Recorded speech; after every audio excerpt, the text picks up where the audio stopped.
नमस्कार, स्वागत है आपका बोलता हिमाचल पर। आज है 13 जुलाई 2022 और हिमाचल प्रदेश की आज की सबसे बड़ी खबरें हम आपके लिए लेकर आए हैं। हमेशा की तरह आप इस वीडियो को लाइक कर दीजिएगा। चैनल पर नहीं जुड़े चैनल को आप सब्सक्राइब जरूर करें।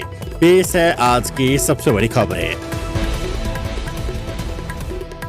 स्कूल शिक्षा बोर्ड 9वीं से 12वीं कक्षा के आदर्श प्रश्न पत्र बोर्ड की वेबसाइट पर उपलब्ध। हिमाचल प्रदेश स्कूल शिक्षा बोर्ड अध्यक्ष डॉक्टर सुरेश कुमार सोनी ने कहा है कि शैक्षणिक सत्र 2022-23 के लिए कक्षा 9वीं से 12वीं कक्षा की टर्म 1 की परीक्षा के लिए परीक्षा पैटर्न के अनुरूप पूर्ण पाठ्यक्रम पर आधारित आदर्श प्रश्न पत्र प्रदेश के विद्यार्थियों व अध्यापकों की सुविधा के लिए बोर्ड की वेबसाइट पर उपलब्ध है। उन्होंने कहा कि कक्षा 11वीं के 19 व कक्षा 12वीं के 18 विषयों के आदर्श प्रश्न पत्र बोर्ड की वेबसाइट पर उपलब्ध करवाए जा रहे हैं। शेष आदर्श प्रश्न पत्रों को बोर्ड की वेबसाइट पर उपलब्ध करवा दिया जाएगा। धर्मशाला कॉलेज में तीसरे दिन शुरू हुई एडमिशन के लिए ऑनलाइन पंजीकरण की प्रक्रिया। धर्मशाला कॉलेज में विद्यार्थियों के लिए एडमिशन के लिए ऑनलाइन पंजीकरण प्रक्रिया आखिरकार तीसरे दिन शुरू हो गई है। पंजीकरण प्रक्रिया शुरू होने पर विद्यार्थियों ने राहत की सांस ली है। ये प्रक्रिया 20 जुलाई तक चलेगी। मंगलवार करीब 11 बजे से पंजीकरण प्रक्रिया आरंभ होगी है। पिछले 2 दिनों से धर्मशाला कॉलेज तकनीकी खामी से जूझ रहा है। धर्मशाला कॉलेज प्रशासन के मुताबिक सब्जेक्ट कॉम्बिनेशन गलत हो गए थे। वहीं पंजीकरण फीस 50 रुपए होती है, लेकिन तकनीकी खामी के कारण पंजीकरण फीस 500 रुपए दर्शाई जा रही थी, जिससे अब सही कर दिया गया है। हिमाचल और गुजरात विधानसभा चुनावों के लिए कांग्रेस ने की ऑब्जर्वर की नियुक्ति। इसने हिमाचल प्रदेश विधानसभा चुनाव और गुजरात विधानसभा चुनाव के लिए ऑब्जर्वर की नियुक्ति कर दी है। हिमाचल प्रदेश विधानसभा चुनाव के लिए कांग्रेस की तरफ से सीनियर पर्यवेक्षक छत्तीसगढ़ के मुख्यमंत्री भूपेश बघेल को बनाया गया है। वहीं कांग्रेस के वरिष्ठ नेता सचिन पायलट और प्रताप सिंह बाजवा को पर्यवेक्षक बनाया गया है। गुजरात विधानसभा चुनाव के लिए कांग्रेस ने सीनियर ऑब्जर्वर राजस्थान के मुख्यमंत्री अशोक गहलोत को बनाया। वहीं छत्तीसगढ़ के स्वास्थ्य मंत्री टीएस सिंहदेव और वरिष्ठ नेता मिलिंद देवड़ा को ऑब्जर्वर बनाया गया है। Corona virus update. हिमाचल में 356 नए कोरोना पॉजिटिव मामले, सक्रिय केस 1300 के पार। हिमाचल प्रदेश में कोरोना फिर से पांव पसारने लगा है। मंगलवार को प्रदेश में 356 लोगों के कोरोना टेस्ट की रिपोर्ट पॉजिटिव आई है। इसके साथ ही प्रदेश में कोरोना सक्रिय मरीजों का आंकड़ा 1350 हो गया है। लगातार कोरोना के मामले बढ़ने से प्रदेश सरकार ने अलर्ट जारी किया है। लोगों को वैक्सीन की दूसरी डोज लगाने के साथ जिन लोगों ने बूस्टर डोज नहीं लगाई है, उन्हें अस्पतालों में वैक्सीन लगाने को कहा गया है। अस्पतालों में 32 मरीज उपचाराधीन हो गए हैं। ये सभी डॉक्टर की निगरानी में है। सरकार ने मुख्य चिकित्सा अधिकारियों को फील्ड में टीमें भेजने को कहा है। आशा वर्कर, आंगनबाड़ी कार्यकर्ताओं को भी लोगों को वैक्सीन लगाने के लिए प्रेरित करने को कहा है। स्वास्थ्य विभाग का दावा है कि प्रदेश में सैंपलिंग बढ़ा दी गई है। प्रतिदिन 25 से 30 हजार के बीच लोगों के सैंपलों की जांच की जा रही है। खबर HPSSC हमीरपुर से पोस्ट कोड 887 क्लर्क भर्ती का परीक्षा परिणाम घोषित। हिमाचल प्रदेश कर्मचारी चयन आयोग हमीरपुर ने पोस्ट कोड 887 में उपायुक्त कार्यालय चंबा में क्लर्क के 19 पदों को भरने के लिए ली टंकन परीक्षा का परिणाम घोषित कर दिया है। आयोग ने इन पदों को भरने के लिए 19 नवंबर 2020 को आवेदन मांगे थे। खबर शिमला नगर निगम से। नगर निगम शिमला के 5 वार्डों के पुनः सीमांकन पर हिमाचल हाईकोर्ट ने लगाई रोक। हिमाचल हाईकोर्ट ने नगर निगम शिमला के चुनाव के लिए 5 वार्डों के पुनः सीमांकन पर रोक लगा दी है। सिमी नंद और अन्य की ओर से दायर याचिका की प्रारंभिक सुनवाई के बाद न्यायाधीश सवीना और न्यायाधीश सत्येन वैद्य की खंडपीठ ने ये अंतरिम आदेश पारित किए है। न्यायालय ने 16 अगस्त तक राज्य सरकार, मंडलीय आयोग, उपायुक्त शिमला और राज्य चुनाव आयोग से जवाब तलब किया है। खबर हिमाचल प्रदेश यूनिवर्सिटी शिमला से। HPU ने घोषित किया BTech 7वें सेमेस्टर की परीक्षाओं का परिणाम। हिमाचल प्रदेश विश्वविद्यालय ने BTech के 7वें सेमेस्टर की परीक्षाओं का परिणाम घोषित कर दिया है। ये परीक्षाएं मार्च माह में हुई थी। परिणाम घोषित कर विश्वविद्यालय की वेबसाइट पर उपलब्ध करवा दिया गया है। उधर हिमाचल प्रदेश विश्वविद्यालय ने university institute of technology UIT ने परीक्षा फीस बढ़ाने का निर्णय वापस ले लिया है। अब विद्यार्थियों को पूर्व में निर्धारित परीक्षा फीस ही चुकानी होगी। इसके तहत विद्यार्थी अब परीक्षा फीस के तौर पर 2000 रुपए प्रति सेमेस्टर ही देंगे। इसके अलावा रिवैल्यूएशन की फीस 500 रुपए प्रति सब्जेक्ट ही देनी होगी। बता दें कि बीते जून माह में UIT ने वर्ष 2014 की अधिसूचना का हवाला देते हुए परीक्षा फीस बढ़ाने का निर्णय लिया था। इस निर्णय के तहत विद्यार्थियों को 2000 प्रति सेमेस्टर सहित 500 रुपए प्रति प्रैक्टिकल सब्जेक्ट के हिसाब से अतिरिक्त फीस देनी पड़नी थी, जिससे परीक्षा फीस के तौर पर विद्यार्थियों को 4500 रुपए से 5000 रुपए प्रति सेमेस्टर देने पड़ जाने थे। विद्यार्थियों ने इसका विरोध किया, जिसके बाद कुलपति प्रोफेसर सतप्रकाश बंसल ने कमेटी का गठन किया था। मामले का अध्ययन कर कमेटी ने फीस वृद्धि न करने की सिफारिश की और कुलपति द्वारा स्वीकृति प्रदान करने के बाद विद्यार्थियों को राहत मिली है। विधानसभा चुनाव से पहले भाजपा को बड़ा झटका, पूर्व प्रदेश अध्यक्ष खेमीराम कांग्रेस में शामिल।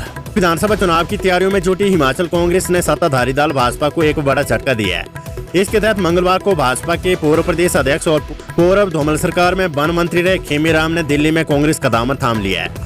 कांग्रेस के प्रदेश प्रभारी राजीव शुक्ला की मौजूदगी में उन्होंने पार्टी की सदस्यता ग्रहण की है। इस मौके पर प्रदेश सह प्रभारी गुरकीरत सिंह कोटली, अखिल भारतीय कांग्रेस के सचिव एवं पूर्व मंत्री सुधीर शर्मा सहित अन्य नेता भी मौजूद रहे। कांग्रेस पूरी तरह से चुनावी मोड़ में आ चुकी है और सबसे पहले पार्टी ने सत्ताधारी दल में सेंध मारी कर प्रदेश की राजनीति को गरमा दिया है। आईजीएमसी में भिड़े सिपाही कर्मचारी, एक दूसरे पर डंडे से किया हमला। आईजीएमसी में कर्मचारियों के दो गुटों के बीच लड़ाई करने का मामला सामने आया है, जिसका वीडियो सोशल मीडिया पर भी वायरल हुआ है। यहाँ पर लड़ाई कुछ इस तरह से हुई कि कर्मचारियों ने एक दूसरे पर डंडे से हमला कर दिया। इस दौरान एक कर्मचारी को हल्की चोटें आई। बताया जा रहा है कि आईजीएमसी में सिपाही का काम करने वाले कुछ कर्मचारी ब्लड बैंक के सामने इकट्ठा हुए थे। देखते ही देखते सिपाही कर्मचारी आपस में भिड़ने लगे। ये ने एक दूसरे पर डंडों से हमला करना शुरू कर दिया। यहाँ तक कि लोहे की रोड से भी हमला करने की कोशिश की जा रही थी, लेकिन कुछ लोगों ने बीच में आकर उनसे लोहे की रोड छुड़वा दी। लोगों के समझाने के बावजूद कर्मचारी बिल्कुल भी नहीं मान रहे थे। काफी देर तक यहाँ तनाव की स्थिति बनी रही। इसके बाद सूचना पुलिस को दी गई। पुलिस के जवानों के मौके पर पहुंचने से पहले सिपाही कर्मचारी वहां से निकल गए। हालांकि अभी तक इस मामले में किसी तरह की शिकायत दर्ज नहीं हुई है। मौके पर मौजूद कुछ लोगों ने इसका वीडियो भी बनाया। बताया जा रहा है कि सिपाही कर्मचारी के दो गुट बने हुए, जिसके चलते उनकी आपस में नहीं बन रही है। जनता का पैसा डकारने वाले पूर्व सचिव की जमीन की होगी नीलामी, सहकारी सभाएं विभाग ने लिया फैसला। जनता का पैसा डकारने वाले एक सहकारी सभा के पूर्व सचिव की संपत्ति नीलाम होगी।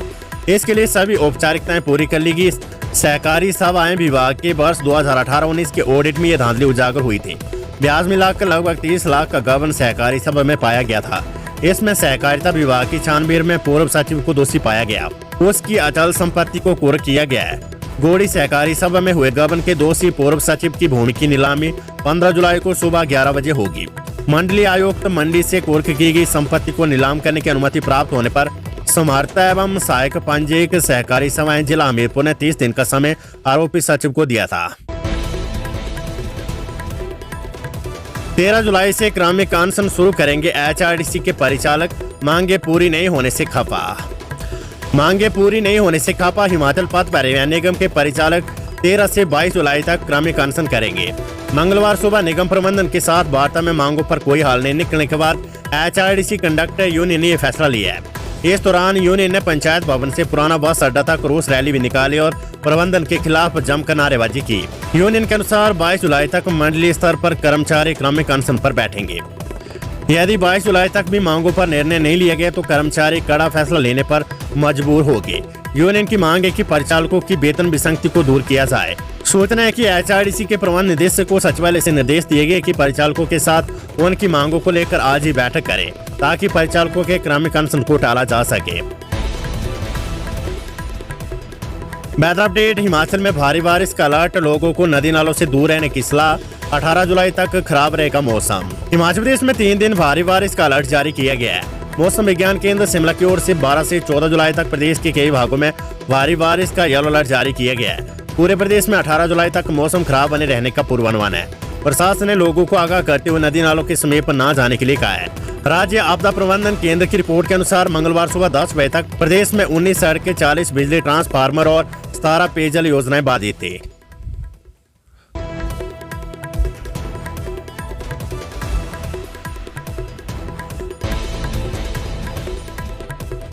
जयराम सरकार के शीर्ष अधिकारी छोड़ रहे कुर्सी, डूबने वाला है जहाज।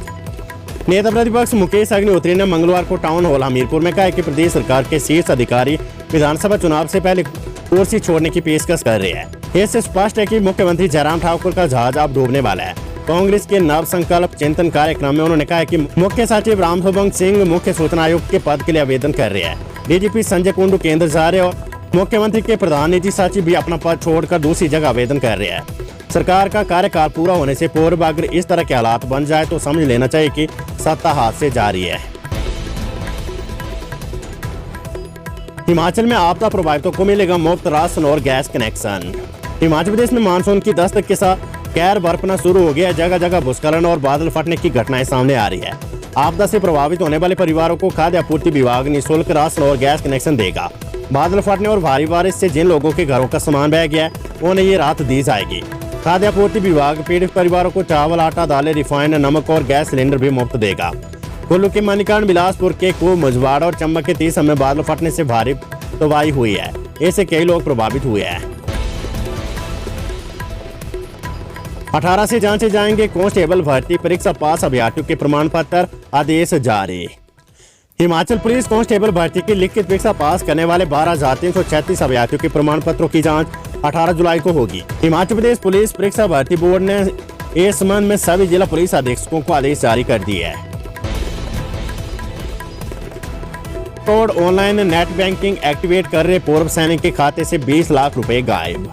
प्रदेश के बिलासपुर जिले में ऑनलाइन नेट बैंकिंग एक्टिवेट कर रहे पूर्व सैनिक के खाते से छात्रों ने करीब 20 लाख रुपए उड़ा दिए हैं। मामले की शिकायत पुलिस थाना तलाई में की गई है। ग्राम पंचायत नाग्यार के गांव मरोड़ा निवासी दीवान चंद ने शिकायत में बताया कि 31 जनवरी को सेना से रिटायर हुए हमीरपुर जिले में पंजाब नेशनल बैंक में उनका खाता है। नेट बैंकिंग की सुविधा चालू करवाने के लिए बैंक गए और इस बारे में जानकारी हासिल की। बैंक ने बताया कि स्वयं भी ऑनलाइन नेट बैंकिंग चालू करवा सकती है। इस पर गूगल पर पंजाब नेशनल बैंक का हेल्प नंबर मिला। नंबर पर संपर्क किया तो दूसरी तरफ से ऑनलाइन रजिस्टर करने के लिए जैसे निर्देश दिए गए उसी के मुताबिक अप्लाई करते गए, लेकिन पंजीकरण असफल होने का संदेश आया। दूसरी तरफ से बात कर रहे व्यक्ति से बात की तो उसने OTP ले लिया। इस दौरान जब बैंक बैलेंस जांचा 40 लाख रुपए में से 26 लाख की राशि बची थी। थोड़ी देर बाद 5 लाख और निकाल लिए गए, बैलेंस 21 लाख रुपए रह गए। इस तरह से करीब 20 लाख रुपए खाते से गायब हो गया।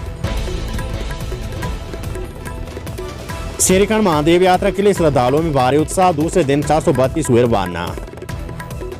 18,570 फीट की ऊंचाई पर स्थित श्रीखंड महादेव यात्रा के लिए भक्तों में खासा उत्साह है। यात्रा के दूसरे दिन 432 श्रद्धालुओं को बेस कैंप सिंगार से पंजीकरण के बाद रवाना किया गया है। 412 श्रद्धालुओं का ऑफलाइन जबकि 20 का ऑनलाइन पंजीकरण हुआ है। मेडिकल फिटनेस के बाद सभी को श्रीखंड महादेव के दर्शन के लिए रवाना किया गया है। सिरमौर में 29 जुलाई को लगेगा रोजगार मेला, 50 से अधिक कंपनी लेगी भाग।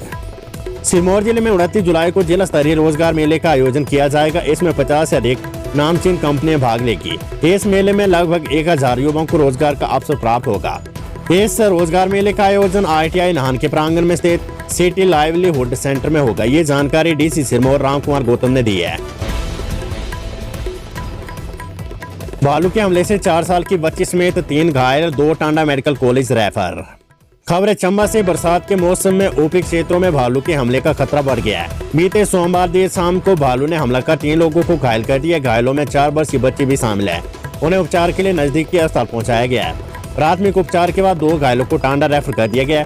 वहाँ उनका उपचार चल रहा है। सोमवार को शाम लगभग 7 बजे बड़ई गाँव की 50 वर्षीय दर्शना देवी पत्नी प्रकाश चंद, 23 वर्षीय राधा देवी पुत्री प्रकाश चंद और 4 वर्षीय यंशिका पुत्री छिंजो अपने घर के पास अपने बैलों को लेने के लिए जंगल के पास गए थे। इस दौरान अचानक कहीं से भालू आ गया। उसने उन पर हमला कर दिया। इनमें 3 लोग गंभीर रूप से घायल हो गए हैं। SIU टीम के हाथ लगी सफलता। बद्दी के सन सिटी मार्ग पर अफीम की खेप के साथ दुबोचा युवक। जिला बद्दी पुलिस की SIU टीम ने बद्दी में एक व्यक्ति को 401 ग्राम अफीम समेत गिरफ्तार किया है। पुलिस ने आरोपी के खिलाफ थाना बद्दी में NDPS एक्ट में मामला दर्ज कर जांच शुरू कर दी है।